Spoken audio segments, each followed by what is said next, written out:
बोल राधा कृष्ण की। तो धीरे धीरे जब समय व्यतीत हुआ, महाराज याति बड़े प्रसन्न होकर के देवयानी के साथ में अपने समय को जब व्यतीत किए हैं, तो एक दिन उस राजा की कन्या ने मन में विचार किया कि मैं तो भला एक राजा की कन्या हूँ और हमारे नीचे हजारों दास दासियां कार्य करते थे, क्या हमारा सारा जीवन यूं ही व्यतीत हो जाएगा? तो क्या हुआ, एक दिन महाराज याति उसी बांदी के पास से होकर के गुजरे हैं, तो सर्विष्ठा उछल के खड़ी हो गई और हाथ जोड़ करके बोली है, महाराज मैं आपसे कुछ पूछना चाहती हूँ, अगर आपकी आज्ञा हो। याति कहने लगे, कहिए सर्विष्ठा, क्या पूछना चाहती हो? सर्विष्ठा कहने लगी, महाराज आप हमें ये बताओ। बोले क्या? कि जिस किसी लड़के का विवाह होता है और जो भी विवाह में दहेज मिलता है, उस दहेज पर किसका अधिकार होता है? याति कहने लगे, सर्विष्ठा ये भी भला कोई पूछने वाली बात है? ये तो सभी जानते हैं कि जिस किसी लड़के का विवाह होता है, जो भी विवाह में दहेज मिलता है, उस दहेज पर उसी लड़के का अधिकार होता है।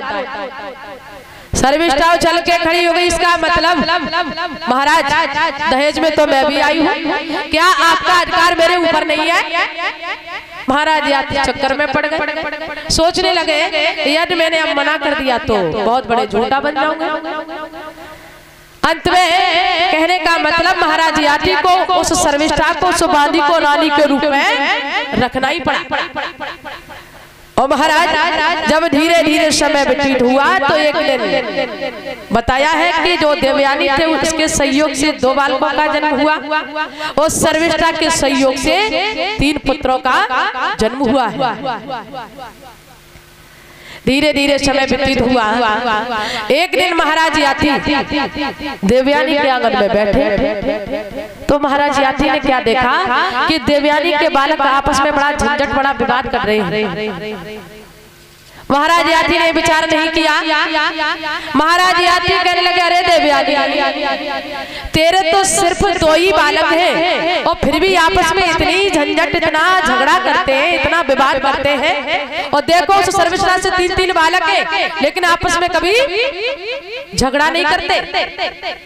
देवयानी सोचने लगी, वो तो बांदी बन के आई थी, उसके सहयोग से 3 बालक भी हो चुके। अब महाराज याति चक्कर में पड़ गए कि मैंने ये क्या बोल दिया। देवयानी को बड़ा क्रोध आया, क्रोध में आकर के अपने पिताजी के पास में पहुंची है, जाकर के सारा हाल बताया। पिताजी आपने जिस कन्या को बांदी के रूप में भेजा था, आज वो बांदी नहीं रानी के रूप में अपने समय को व्यतीत कर रही है। शुक्राचार्य जी कहने लगे, बेटी ये कैसे हो सकता है? मैंने याति को पहले ही समझा दिया था कि यदि इस लड़की को कभी गलत भाव से देखा तो उसी दिन हम श्राप दे देंगे। देवयानी कहने लगी, पिताजी अगर आपको हमारी बात पर विश्वास नहीं है तो आप हमारे साथ में चलिए। शुक्राचार्य ने देवयानी को साथ में लिया, जाकर के देखा है तो वास्तव में उसके सहयोग से, उस बांदी के सहयोग से 3 बालकों का जन्म हो चुका। उसी समय शुक्राचार्य जी को क्रोध आया और क्रोध में आकर के महाराज याति को पास में खड़ा किया और याति को समझाने लगे, याति मैंने तुम्हें पहले ही समझा दिया था, लेकिन तुमने हमारी बात का उल्लंघन कर दिया। मैं आज तुम्हें श्राप देता हूँ। और याति को गुरु शुक्राचार्य जी श्राप देते हैं और क्या बोले,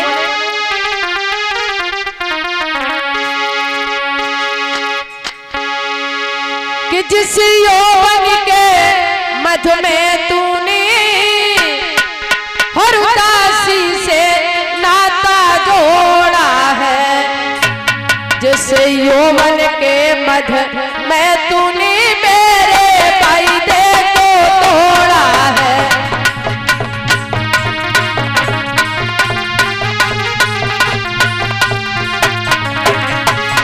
बोले, जिस यौवन के मध्य में तूने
बोले मैं कहता हूँ इस यौवन को राजा, मैं कहता हूँ इस यौवन को तेरा ही मद ये खा जाए, रह जाए रात की शक्ति ना आ गई बुढ़ापा आ जाए।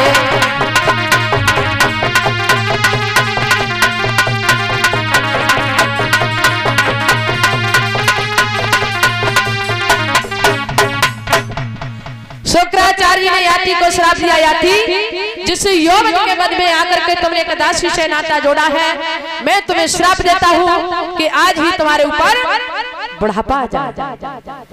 महाराज श्राप हुआ है तो श्राप अधूरा तो होता नहीं। आज महाराज याति के ऊपर बुढ़ापा आ गया। महाराज याति के ऊपर जब बुढ़ापा आ गया, अब महाराज याति को बड़ी ही चिंता होने लगी, विचार करने लगे हैं प्रभु, क्योंकि सबसे खराब बुढ़ापा ही होता है।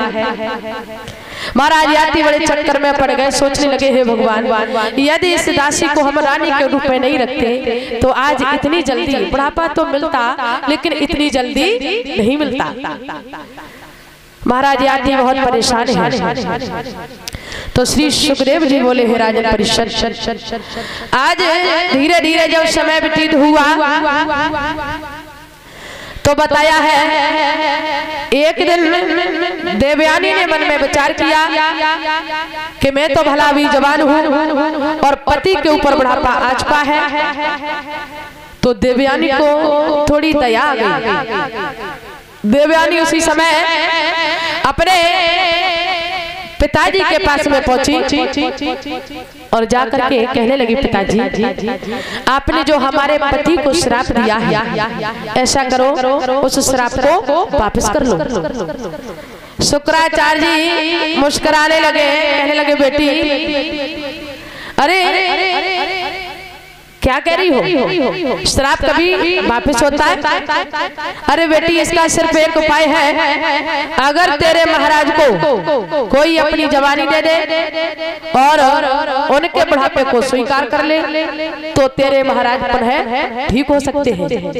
देवयानी को पता चला तो देवयानी ने जाकर के महाराज याति को सारा हाल बताया। महाराज यदि कोई आपको अपनी जवानी दे दे, आपके बुढ़ापे को स्वीकार कर ले तो आप पुनः ठीक हो सकते हैं। महाराज याति ने जरा सी भी देर नहीं की, उसी बीच में अपने महल में बहुत बड़ी आश्रमिक यज्ञ को रखा है, जिस यज्ञ में सभी रिश्तेदारों के लिए निमंत्रण भेजा। हितकारी बहारी मोहल्ला पड़ोस के सभी के लिए निमंत्रण भेज दिया। और महाराज जब उस यज्ञ में शामिल होने के लिए सभी इकट्ठे हुए हैं तो महाराज याति उसी सभा में खड़े हुए और कहने लगे हैं, सभा के लोगों, आप लोगों में से ऐसा कोई है जो महाराज को जवानी दे सके और हमारे बुढ़ापे को स्वीकार कर ले? तो परीक्षण महाराज कोई ऐसा है, कोई चाहता है कि हमारे ऊपर बुढ़ापा आ जाए? इतना कौन मूर्ख होगा जो बुढ़ापे को लेगा और जवानी को देगा? तो जो मोहल्ला पड़ोस के हितकारी बुहारी जो बैठे थे सारे के सारे चले गए। महाराज याति सोचने लगे खैर कोई बात नहीं। याति ने मन में विचार किया कि अभी तो हमारे 5 पुत्र और बाकी हैं, हो सकता है कि इन 5 पुत्रों में से हमें कोई अपनी